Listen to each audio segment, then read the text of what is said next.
Hi, everybody. I'm in Clovis, New Mexico, and Heather's in Nevada City, California. It's Dr. Heather Hunt, DC, and Tantra Mat, Mystic Seer, Prophetess, and Traveler at this juncture. I want you to know that I am praising T-Mobile's cellular hotspot on my phone because it's the only reason we're airing today. AIRING, hopefully not ERRING. And so if suddenly we blip off, it is because of something has to do with our internet holding. But the second thing is I want to thank you very much, those of you that are attending this call, and also those of you who are listening later. I've actually been quite moved by the stream of watchers and listeners that have been coming on to CreateAWorld and listening. I want to frame today's conversation because I'm largely going to turn it over to Heather. Heather and I, and yesterday another woman, there's a lot of us paying attention. 99% of what you see streamed is the truth. And it suddenly occurred to me yesterday driving that I think why this is going on is because there is a huge search for the truth. But the interesting thing about human beings is what was the truth yesterday is not the truth tomorrow. And the two disciplines, besides the spiritual ones, that I track and I ask questions of as practitioners, medical practitioners, and a therapist. Because in those conversations, I get to hear their direct experience with the people that they're working with, and I get to observe and I get to listen and see what's rising. So something happened to me while I've been gone the last 2 weeks at a mystical, you could even say paranormal and otherworldly level. That's always happened to me, by the way. It's just that you only get the storefront of the result of those experiences. A little bit more stock and trade for what the average human being can swallow. But I knew that train was going to come through. We're going to have a few trains today. I'm in Clovis, New Mexico, so I'm right on the track. But one of the things that many of you weren't around for around 2016, when all of a sudden I became so obsessive about the solar plexus, mainly because I noticed how many of my clients who were having panic attacks were actually well-developed people that actually, at one level, had no reason for having those panic attacks.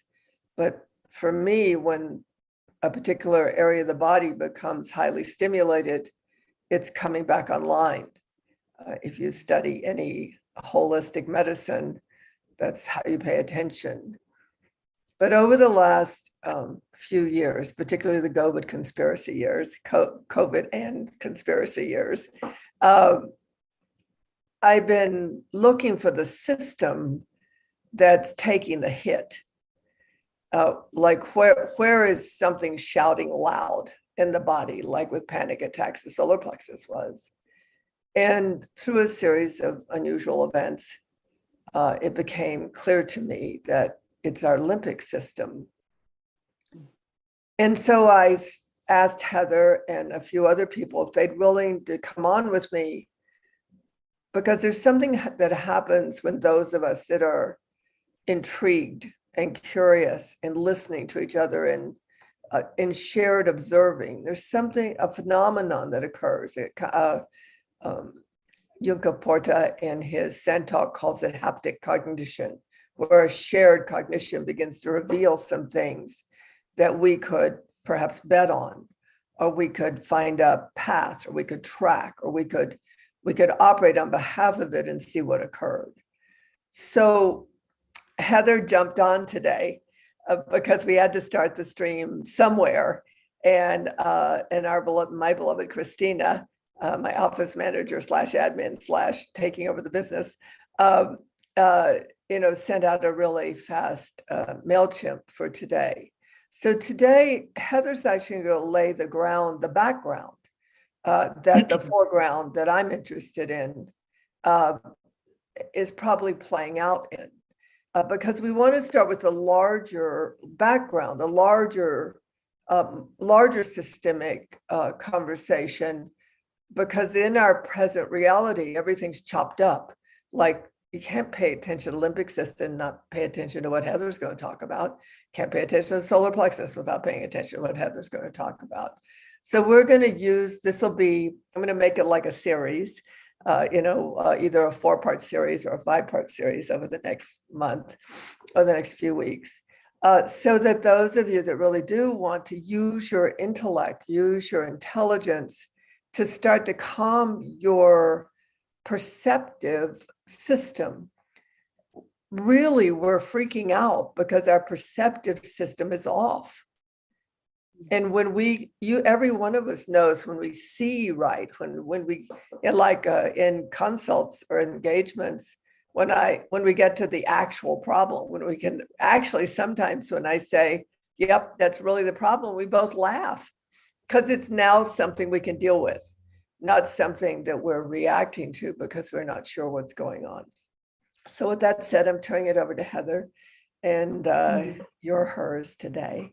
And I might pop in every now and then, but for the most part, I'm going to listen, turn off my mic because the next train's coming in about 10 minutes. Over to you, Heather.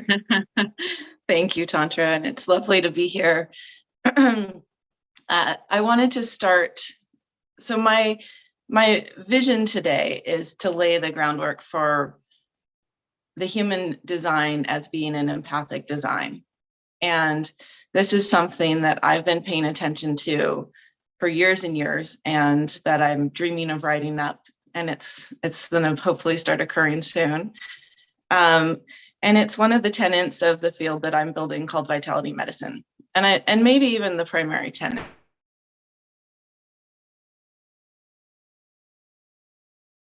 Heather, you just went on mute. Heather, you're muted somehow. Well, let's see what I can do.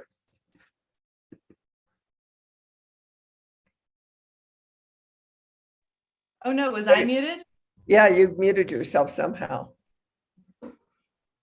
Go for it. Okay. We got is for the last thing we heard was probably your primary tenet. Okay, of vitality medicine, which is the field that I'm building in regards to my healthcare practice, is that the human design is an empathic design. And this all came about for me personally in the beginning of 2015. I had my first panic attack, and I've come from a very holistic family. My dad was a chiropractor. My parents were meditators, transcendental meditators since they were 20. We ate organic. So I came from quite a we consciousness from the beginning.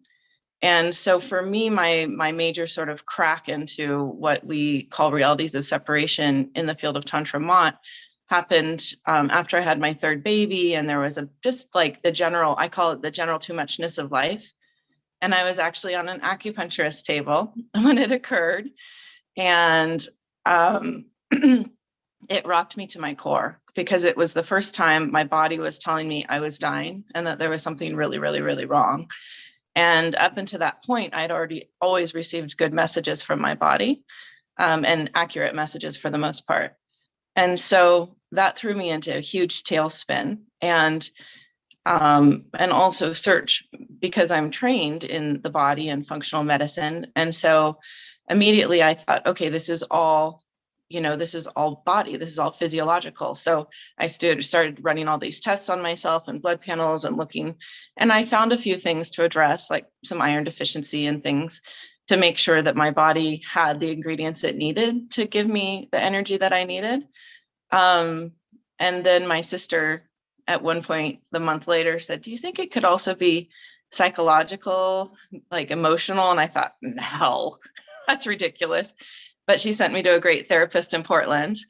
And that was a huge new chunk. And Wendy Davis, who's an incredible woman and started a really neat organization called Postpartum Support International for postpartum moms.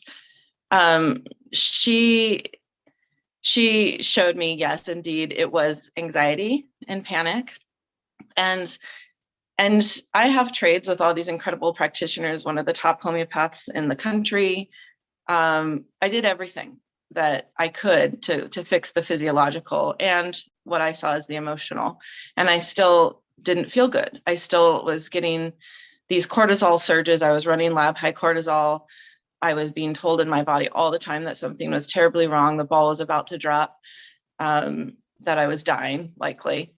And it got to the point where I could see that it was not true, but I didn't have the tools to do, like, I couldn't stop it. It just felt like this wave coming through me. And Tantra talks about the solar plexus, which I want to actually stand up. It's right in here, right at the diaphragm.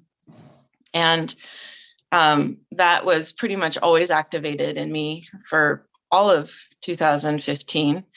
And then I was fortunate to meet Tantra in the fall of 2015. She ended up coming in, and as she says, I glommed on as soon as I started hearing her speaking, because actually through reviewing her blood panel with her, my functional medicine, part of my functional medicine practice, she started explaining what I was feeling in my own body, and that also I was tracking in my patient's body, particularly with the cranial sacral work I do, and also listening for these anxiety markers and things like that. And so I realized, Tantra really explained that awakening is a biological event, and that was what was occurring in my body was that I call it my timeless eternal being. There's multiple ways of saying that, was coming online and was pretty much knocking on my solar plexus in a way that I could not ignore and I had to make space for. And so that really opened up a whole new investigation of why I was feeling the way I was feeling. And at one point she made a comment, this was sometime in 2000, because we, by the beginning of 2016, we started working together very closely and talking a lot. And I feel so fortunate to have her as a resource, because it really did give me the structure and language for things that not only I was experiencing, but really to help my patients and the people around me. Because I realized through working with her and also in my practice seeing it, that often what I was experiencing was up at a collective level. It wasn't just me. And so that was really helpful to understand too, these larger systemic natures of what was occurring that she pays so much attention to. So in 2016, she made just a passing comment one day leaving the office, like, well, don't you think all your patients are empaths? And I said, yes, of course. And then I thought after she left, like, oh, what is an empath? I don't even know that word. And so I looked it up like I do, Googled it, and I thought, oh, this is really interesting. And then and started explaining a lot of how I feel in the world. And then I read the book by Judith Orloff. She's a doctor, and she wrote a great book called The Empath Survival Guide. And I read that, and then it was like chunk, chunk, chunk, chunk, chunk. Things started falling into place even more. And then I started really, by 2017, I had these tools in place, and physiologically, I'd kind of quote fixed most of what was wrong in my blood panels and gut panels and hormone panels and all these things, because I had to satisfy that part of my brain. And yet I was still feeling these surges, right? I pretty much knew by that time I wasn't dying probably, but I wasn't, it still was not comfortable to be in my body. And so I really started investigating this empath thing. And interestingly, I think it was 2017, empathy or empath was one of the highest Googled words, which I thought was a really good sign. And the whole country was kind of looking at this, and there was a lot of discussion, and there still is, about like, who's an empath? What is an empath? And the roots of empathy even go back, interestingly, only I believe it's the 1800s, maybe late 1700s, where it's really about feeling into. And it came out of the art world, where one could look at a piece of art and feel that art and feel certain things in their bodies in response to the art. And then now it's become more of a, either you have it or you don't. Like, either you're empathic or you're not. And because we live in a world of separation, it's changing a little bit now. I keep pretty good tabs on this because I find it fascinating. But basically, so there, you can Google empathy. There's so many resources. But for me, it is that feeling into and being able to feel in your body another, whether that's a human, if it's their emotional or physical state, whether it's a tree, whether it's a rock, whether it's an animal, whether it's something going on in the cosmos, whether it's something going on under the earth. And we feel these things in our bodies that oftentimes we don't understand or have a register for why we're feeling the way we're feeling. And so after I started having that framework of okay, I'm an empath, I'm experiencing things empathically from the world around me and also from within my body. Because I was still running high cortisol, which that hormone itself is the major stress hormone. And when we release that, say we're running low blood sugar and we release it from just that, we feel, you feel like you go into a fight or flight response. It's what's preparing us for a stress event. It's what responds in a stress event. And so whenever I was still running that cortisol, which was still telling me, fight, flight, or freeze, like be on guard, you're in survival mode. But I was increasingly having these registers of, okay, is this me actually dying? Is this like chemical warfare in Syria? Is this that I just had a disagreement with my spouse? Is it that one of my kids is sick? There's just, so I started really being able to discern. And this was, I think, really important from a perception point of view. With the thought point of view, is that I could use my, executive brain, my prefrontal cortex to really start distinguishing out what was occurring. And so then, as vitality medicine started developing, and as I started talking to patients, one of my favorite things to explain to them is when they come in and they feel like they're dying, or they feel terrible about themselves, or they have chronic pain, or they're constantly, like stressed or getting sick. I basically think Tantra was correct, what she said years and years ago now, that everyone who walks into my office is an empath, because I think that all humans are empaths, that the human design itself is an empathic design. And so what I love doing is explaining right off the bat to the patient, oh, you're having all of these things because you care, because you feel, because you're connected and your body's letting you know. And so sometimes I joke like, oh, you just have to become a psychopath, then you'll be fine. But that's not a great answer, really. But what Tantra and I have been teasing out for years and years is this this idea of empathic response, of being in response to what we're connected to empathically, instead of being in reaction, right? And so I was in a highly reactive state from, I would say, earlier than 2015, just sheer overwhelm of everything. And probably, this deeper nature of myself coming online. And I call it the mystical mind. It's always been there. But not until I had kids was I was blown open empathically, having children even more. And then the coping strategies I had to deal with those sensitivities were all taken away from me, because you can't like do yoga or go walking in nature or have quiet time when you have little kids that need you. So, Yeah. So honestly, at this point in my career, I've been paying attention to this for, 6 or 7 years. And I can basically tell you what I call a high empath, because there are ranges, right, of how people experience empathy in their lives. And John O'Donohue, the Irish poet, has a really beautiful, he talked about empathy in a way that, because people say, oh, not all humans are empaths, because what about narcissists?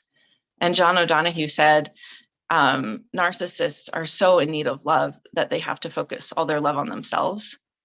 But that need for love, that's our symbiotic human nature. That's our empathic design. So things get broken and aberrated and severed in this world we were born into, and we see that constantly. So that's not a big surprise. But I think the empathic design still holds. So on a blood panel, for instance, I can see the results of a high empath, which are pretty striking in like their blood sugar and their thyroid, adrenal glands, B vitamin levels, vitamin D levels. It's somebody who is just sort of overwhelmed with the world that they live in. And the problem is then we internalize that and we think that that's our fault, that we're deficient, that we can't handle it, that we're too sensitive or too emotional. But the fact is that we are living in a world that doesn't support our empathic design. It doesn't give us the time and space and nurturing to be who we are at a fundamental level. And I think about myself and what I need in order to feel balanced. And I feel incredibly blessed because I was born into a very loving family. I got to go to Waldorf school, which is the only educational system I know that is actually made for empaths. Rudolf Steiner designed it to support and nurture empathy. And I've been remarkably blessed with my life, with relationships and where I've gotten to live and having enough money. And it's still hard.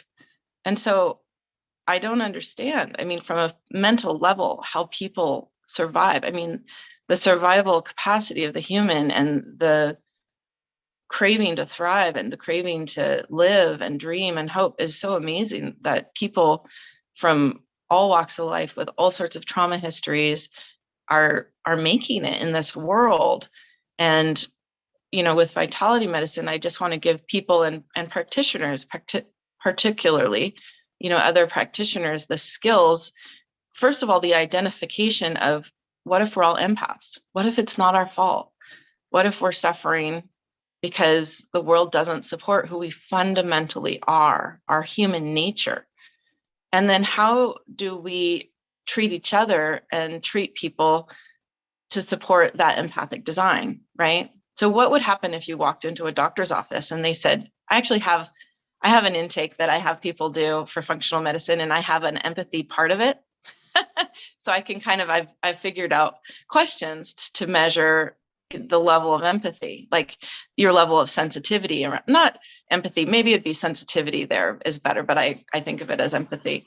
And what if all doctors had that? So when you came in, they would say, oh, I see you're, more sensitive than some, and probably more sensitive than the trials that, medicine was founded on and the experiments.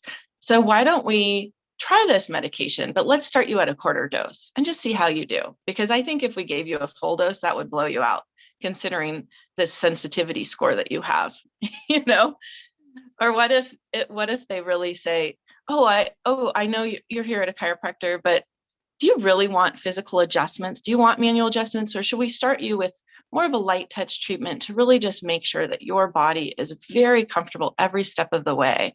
And so that we can really remind yourselves that they are safe, and we're here to nurture you. And we're here to take care of all of who you are, not just this bone out of place in your neck, right? And I think fundamentally we deserve that as humans. And we try to create that for our children. We try to give, the whole until my youngest son was 7, which is when Rudolf Steiner says that they stop living off your etheric field.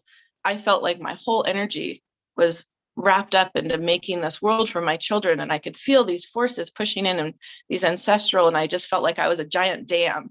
I was like, stop, it's all stopping with me, and this is what we're moving forward with.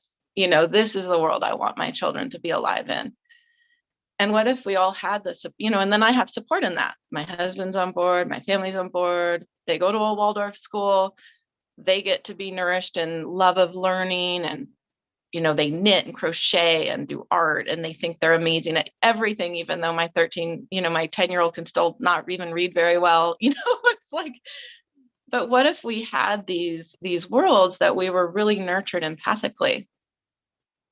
And then, since we are working towards that, the more immediate is, how do we deal with our empathic response?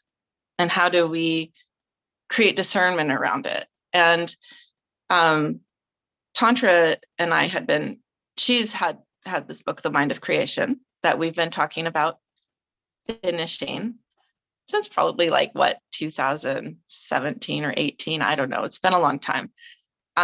Definitely 2019, because I have recordings of us talking about it in early 2019. And we actually put pressure on the field, and that book was completed, I think, the end of last year.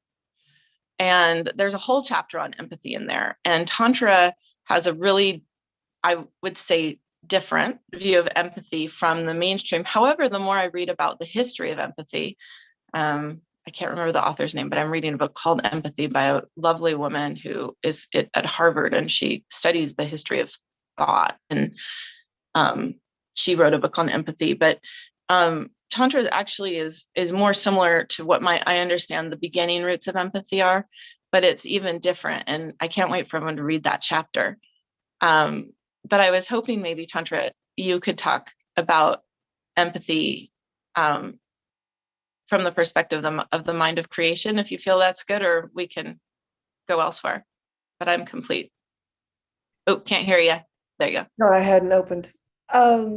First of all, it's interesting just in this conversation, because actually it doesn't say anything different than what you're saying, but somehow the way it's perceived, it sounds different, but it isn't. And so I was listening to you and I was thinking, because I'm really paying attention to perception. It's interesting, Kea, one of the people in the field of Tantra Mat, said the Institute, the Language of Consciousness Institute, needed to have prescription remedies. And so I'm sort of sitting here going, I think I'm doing prescription remedies here. But I want to share a couple of them in what you said. First of all, how we perceive the body. And I'm going to leave it alone for people to ask that question of themselves. How do you perceive your body? But I do know that we analyze it. We don't use it for a register. We don't use it to register. It is always having a conversation with us about our reality. Always. It is always having a conversation with us about our circumstances. It is always having a conversation about what is life enhancing and life defeating. It never stops registering on your behalf. And I don't think we realize that. So with Heather's story, when I met Heather, I knew that the deeper wisdom of her being had been awakened by her child, because I was noticing, see, it's only going to come through when I'm talking to train. It's a new bond, okay. I suppose. It's just a new bond. Just reminding me of all the times I used to hop the freight between Kingsport and Knoxville, Tennessee. It's also geopathically connecting us. Exactly. So the thing is that the body, if we perceived it as a register and we shaped our lives around what it was registering, or going back to what I was saying about her third child, what I was also noticing when Heather had her third child, that there were actually children coming through. And I was having a lot of young mothers who really felt like they were being reconfigured in caring of a child, something I'd never seen it before in my day or in my birth birthing of my children day, it was more like you were a woman, you had a sac, a child was in it, it came out. But when this phenomenon called empathy began to be restored in the human system, it began to come back. Because we can only take so much trauma as a culture before the empathic nature comes back online actively, because it is what has us survive, what she calls caring and loving. It's actually, we can't avoid that life is harmful for some people, and human beings, when they're in that empathic response, which is simply registering the tug of creation between all human beings. It's just how we're all glued together. That's why Heather can say that a human being is an empathic design, because empathy is what glues us all together. Jedi Knights knew empathy through a ripple in the force, or feeling something happening in the force, and registering that something was not operating on behalf of life, but also registering when something is operating on behalf of life. But what I noticed is during the era of Heather's third child, a lot of mothers were literally being molecularly altered by the children they were carrying, because those children required an environment that was distinct from what we'd been coping with for years. And it fascinated me. So I had a direct experience of Heather's third child, who I look at every time I'm on her table, and look into his eyes, and he really is that. Right there. Yeah, he really is that. And I knew that she had been molecularly altered to simply be the deeper nature of her being that connects her to life and has her exist as whole. Therefore, everything around her is connected to life and begins to exist as whole, which is field phenomenon. So that was the first thing. And so there's a perceptive issue, because we think the body should have us lead lives that go against us effectively. We think the body should handle gigantic loads of stress and jobs we don't want to have, marriages we don't want to be in, foods we don't want to eat, we know aren't healthy. The body is just simply registering, I don't think so. No, not that. Danger, danger, Will Robinson. That's all it's doing. It's a register on behalf of life. And that register on behalf of life is not only an individual register, which is all humanity has become isolated from itself and has become isolated from each other. It's a pattern of consciousness, like an invasive species that comes into, like bamboo, that came into Hawaii and destroyed the most beautiful flora and fauna you'd ever seen. It's an invasive consciousness. I have no idea how it got here, but it has caused humanity to be isolated from itself, isolated from its internal nature, isolated from its union with all life, isolated from other human beings. And then it seems to have turned us against ourselves, turned us against each other, and turned us against life itself. It's a pandemic long before COVID ever came on the scene.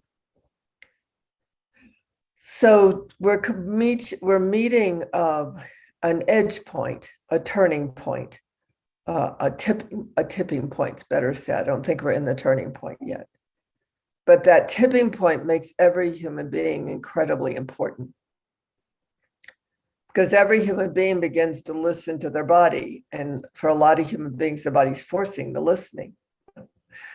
Because it evolves before our personalities. Our perception takes a long time to catch up with what our bodies are doing. A long time. It's why Heather and I and others are in these conversations, so we can get on the side of our own transmutation. We can get on the side of our own evolution, and we can stop being in the dark ages in our own head. In our, when you begin to register, the registers work for you. You don't have to look for truth outside yourself. When you register something as real for you internally, the guidance is for you. It's not for you to go tell everybody else that that's the right guidance, because we're very unique. We're very individuated. We're all part of a gigantic spectrum of color and sound and frequency and material and matter and molecular and atomic and particles that make us each incredibly unique, but all part of a larger system. That's the first thing I want to say. And the second thing, Heather, that I want to put in as a perception remedy, possibly, is this idea of, and I was just, the minute you started talking about it, because what I have learned through doing engagements is that that when I talk and I share with the person completely registers what I'm saying, only somehow it calms them down. Like they sink into the accuracy that they feel in themselves that matches what they hear in my words. It gives it a place. And it gives it a place outside of the perception that our minds are still trying to control us in. It's called being self-aware. Mm-hmm. And it's really important for me in the CreateAWorld chats that we're giving people the opportunity to turn to be self-aware, not self-defeating, not coming after or judging ourselves or coming after ourselves, because that makes the body ill. Mm-hmm. The body is working its butt off right now to transmute. And if we think it's our enemy or we're against it or we want it to stop doing what it's doing, we're not on its side, and it becomes very confused. So our perception can truly confuse a body, truly. And by the way, bodies don't know outcomes any more than we do. Bodies are just busy systemically at work. They don't know how long they couldn't have told Heather. The panic attacks couldn't have told Heather how long it was going to be before she stopped having them. They just knew they were working something through on behalf of life. And they're always working something through on behalf of the next greater whole. Always, always. And we just never got the thinking that lines us up with that. But the one that really startled me when you were talking, Heather, for our inquiry, for our investigation, we're not solving anything in these conversations. We're opening it up for thinking, curiosity, confusion. Wow, I had never thought about that before. It starts to railroad the invasive consciousness that has us at its beck and call. And that is when you talked about empathic response. And I am sure, positive, that human beings, as you did, confuse empathic response with trauma response. Mm-hmm. And the difference is that a trauma response is something that happened to the body that went against life, and had you not be able to exist as whole, either a shock or a biological issue, but it created a fear of life in the body. That's a trauma response. An empathic response is exactly the opposite. An empathic response is your systemic consciousness, your self, like the Jedi Knights. If it could talk, it would go, need to become calmer. Need, like we did once with a fire in the thread, need to be calm, need to be centered, need to be more filled with love, because in the wiring of what holds us all together, when there's a shock or something happening against life in the field, human beings once just recentered to hold life, to hold still until the trauma could pass through the system. So what Heather was talking about where was the trauma coming from? Where was the panic coming from? Sometimes it isn't just to identify it. It's who we be, which is in that chapter. Who we be when we do identify it. How we move our bodies, how we shift our mood. And right now it's particularly challenging because the humanity is beginning to get that our system of existence is collapsing, and it's getting much closer to home. It's getting much more on our own porch. It's no longer just in the homeless and just in the downtrodden and just in the refugees. The whole system's collapsing. So every molecule of perception, every neural stimulation of perception that was looking for the outer world to be our support structure, not our inner world, is also collapsing. And so we are becoming a biological event. We are becoming an empathic response. It's not an I that empathically responds. It is us in the empathic response of the shifting currents of reality and needing to hold that compassion. It's so hard to talk in this language because we have all these as objectifications. We have these things to apply. And when you're, like I said earlier, when you're in a system, the system isn't saying, okay, Heather, you're going to be in a panic attack for 6 years, deal. It's just working its system. And we got to learn how to work our system. We got to learn how to understand our bodies and how they operate on our behalf, because they can work faster if we know what they're doing. If we know what they're registering. And of course, I shared this in the call yesterday. It's still my favorite ever conversations. And I probably shared it here 100 times, but I think we haven't done 101 of these. So luckily I haven't. But I just go back to my client who said, Tantra, I think I'm having a healthy panic attack. And I thought she meant something terrible had happened.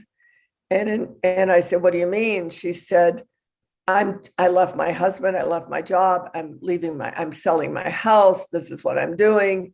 And she said, and my system's just panicking at such a dramatic shift, but it's a healthy panic attack because I shouldn't be in my job, I shouldn't be in my marriage, and I shouldn't be where I'm living. So she was able to take action, even though the system was guarding her like, are you sure? Are you sure? Are you sure? But there was also this incredible life force energy, excitement, turned onness, thrilledness. And she and her body had come in union with each other. She really had PTSD. She had been someone supporting refugees in Syria and found out something terrible going on. And basically, nobody did anything about it. Somebody tried to kill her. And she came back to the States with real PTSD. So she knew the difference between healthy PTSD, which is us simply operating on behalf of life, and what has us exist as whole, and letting the body be the guardian at the door saying, are you sure? Are you sure? Are you sure? And you're saying, yes, yes, yes. And now she's back. She's back 10 times more real than she was when I met her, and now capable of taking things on in a manner that is unbelievable in regard to world affairs. So it isn't just a matter of feeling better to do our day. It's to become part of the operation of life itself so that we can contribute out beyond the edge of what has cost us a world, who humanity has been up until now as the majority, and what has ruled humanity has cost humanity a world. And now our bodies are actually trying to get healthy. They're actually trying to become calm because there just must be another world. There just must be. So one of the questions I would leave people with is what you are doing, which is I really want them to investigate the value of empathy. I really want them to investigate the value of that the body's only registering on your behalf so you can make choices and decisions that operate on behalf of your life and what as you exist as a whole. Over to you. I'm sure something must have come up as I was talking. So many things, but I think I want to start a little more clinically, which is responding to that question of how do we support the body? And because the ways in which we do that really do make a difference in our day-to-day experience. And now I don't, once in a while, get still kind of close to panic, but mostly now I register it as high frequency energy coming in. But I have so many tools. Like I'm sitting at my desk and I have like supplements in my desk drawer, and I have like little things that I use. And there are parts of, because the world isn't taking care of our empathic design, we really need to do that for ourselves and ask. This is where the transparency and vulnerability comes in so well in our personal relationships, is that we have to find a few safe people to be very transparent and vulnerable with and have support. I think, personally, this is, we need a field to work in. When I was running such high anxiety, my husband actually became an anxiety trigger for me, which was really bad for our relationship. But once my therapist explained that, because I was sure everything was his fault, and within the first 10 minutes, I realized it was just my, with a session I did with him, it was just my anxiety. It really, like, not quite saved my marriage, but it definitely helped. And then I was able to start, it's taken years, but I've been able to start being more and more transparent and vulnerable, even with my husband, with other, people in my life. And that's absolutely necessary for this, supporting your empathic design. And it doesn't have to be a lot of people, but you have to have a few support people. And they don't even have to be in your life physically, I don't think. We do a lot online with the field of Tantra Mat. And that's part of what I'm building with Vitality Medicine and my free membership there on Mighty Networks. Is the goal is to create a space where there's a community of people that you can say, like, I'm feeling crazy today. Is there something up? Are other people feeling it? And then other people go, oh my gosh, I didn't sleep either. And that's so helpful to have that. And then there's also really basic things like, I think just moving beyond thinking what we really need to support ourselves as empaths is not because we're deficient. It's not because we're weak. It's not because our bodies aren't working. It's because, or there's something wrong. It's because our bodies aren't letting us continue the status quo anymore. Our systems aren't allowing it. So, myself and others have become more reactive to foods we eat, or more sensitive to being out in public, or you might be, I definitely feel more like, oh, I didn't realize I was quite so introverted. Like, that's new. I thought I was an extrovert, So but that's not out of places of weaknesses. This is out of place of like my favorite definition of healing. It's the Sanskrit word swastha, which means establishment in self. Like these are all things out of ourselves establishing in ourselves, which is who we are in our kind of truest forms, and why we came here and what we're here to do, and our deeper natures. And for me, that also, in my practice, I really help people with just like blood sugar. So, cortisol surges and goes crazy from a physiological level if you don't eat, or if you don't eat enough protein, or, things like that. And how many times I can help people so much just by walking them through how to eat in the course of a day, or tracking their food with something like Chronometer, which is a free app, and making sure they're getting 70 grams of protein, or, there's so many things that, eating regularly. I'm pretty much off all caffeine now, which is really weird. But my system told me in December, I don't think you need that anymore. And I can't tell you how much more stable I feel during the course of the day with my energy and these kind of high frequencies that come in, because caffeine spikes your stress response system. It spikes your adrenaline, and then that messes with blood sugar. And so the more I kind of fine tune my own system, the more I'm able to see what's aggravating it from, in ways I can control, right? And I want to respond to that, Heather. I think the two, you all are getting a lot of information today, and it triggers our need to apply. Like, if I apply this, I'll be okay. But right. What you want to do is just absorb the information. Right. One of the things you can count on with consciousness is it absorbs information, and you begin to start being in the forming. So don't let your mental register try to register this. Let your body register it. We're in a coherent field, Heather and I. It's the field of Tantra. We're also attracting other coherent collective fields. And we're becoming a larger, as Barbara Marx Hubbard said, these islands of coherency begin to generate pathways in the molecular atomic system that the mental mind does not have time to process in any manner. So the first thing I want you to do is just be in an absorption state. Just trust your body to absorb the registers that it to register and absorb what's needed. And then when you find yourself wanting to start to shift, don't get hooked by the mechanistic mind that judges every step you take. There's no ability to be a new learner or a new beginner. We are like really up against a huge monster mind that really we never meet. We never meet the grade with it. Never. You can count on it never giving you a quarter inch. So we're really eager, Heather and I and others.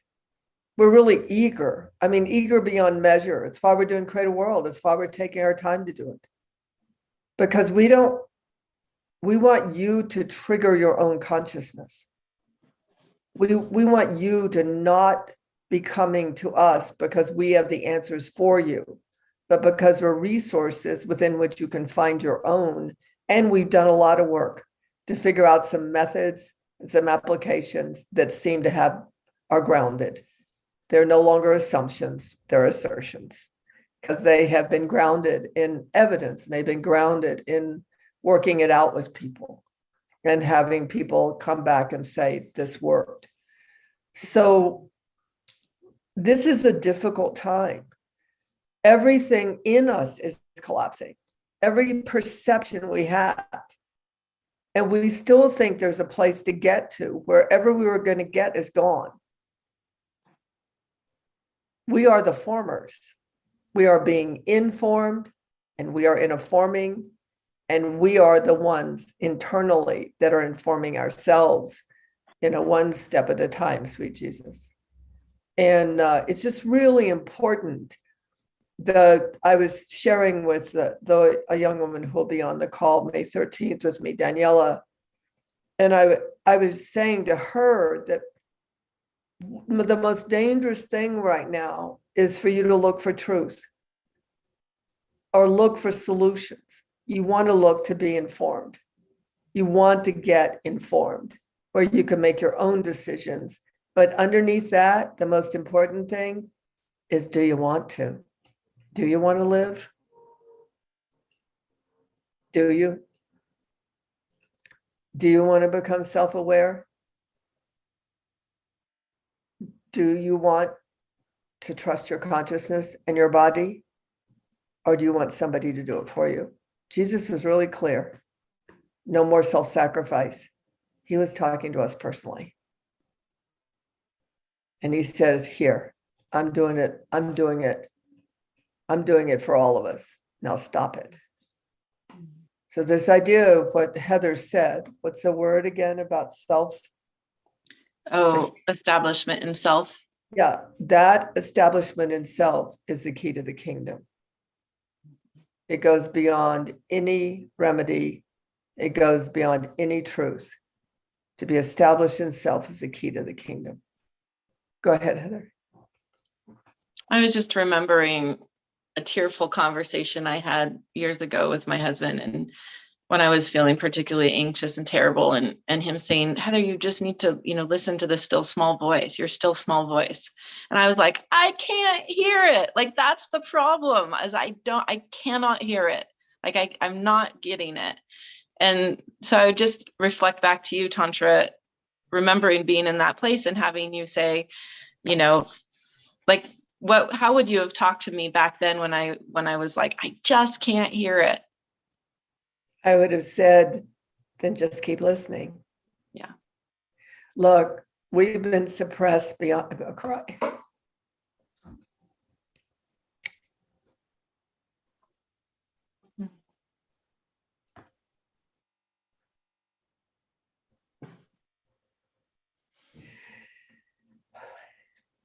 we as a species have been brutally suppressed. I have no idea what got in our systems as a consciousness to make us go after ourselves with such viciousness. And then to identify it as ourself, so that this incredible woman you're listening to couldn't hear her own small voice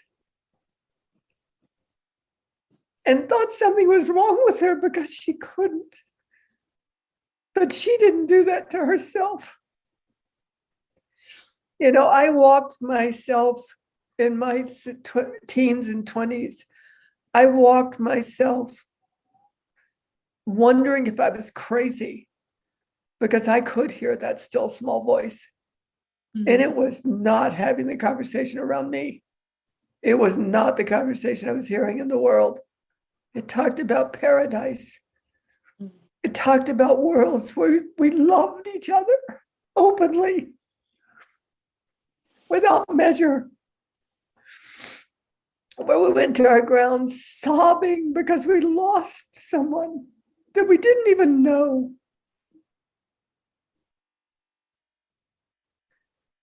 And what I find so amazing, I'm not just crying because I'm sad, I'm crying because I'm also excited,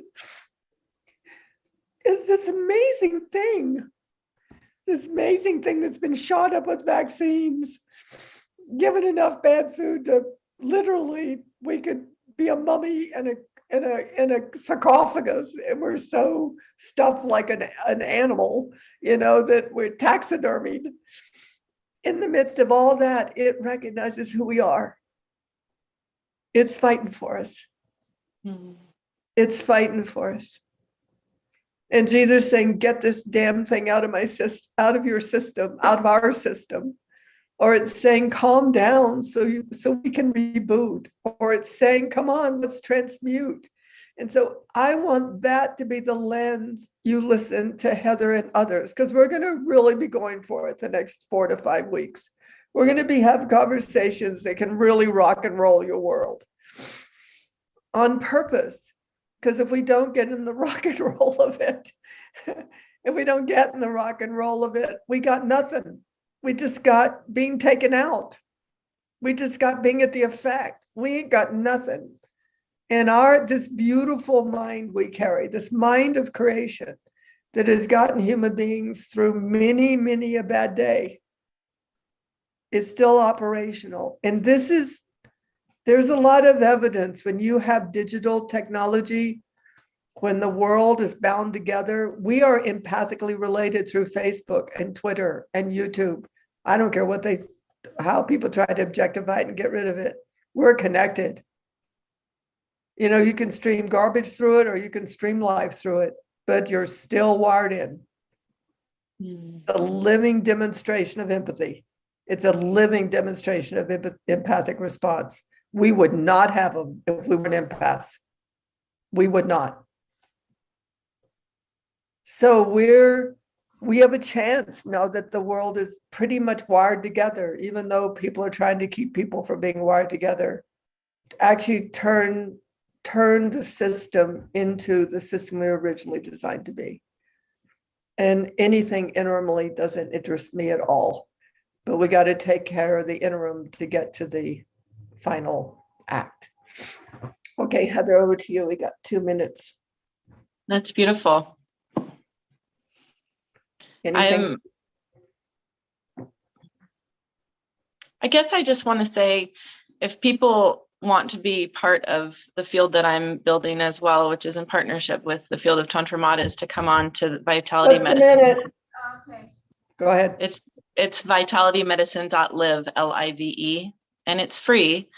And I try to post something once a week, but there is some backlog. And what I'm really working to do is to build that field so it becomes a self-sustaining field also with these tenets that we're talking about. And so anybody's contribution or assistance with that, I'm thankful for. That's beautiful. You know, coherency is the name of the game. And when you come together on behalf of life and you're paying attention to it with others in the field, really incredible magic actually does start to occur. Thanks, honey. I'm about Thanks to get you. on the road again. I'm going to follow the railroad track to Albuquerque. All right. Take care.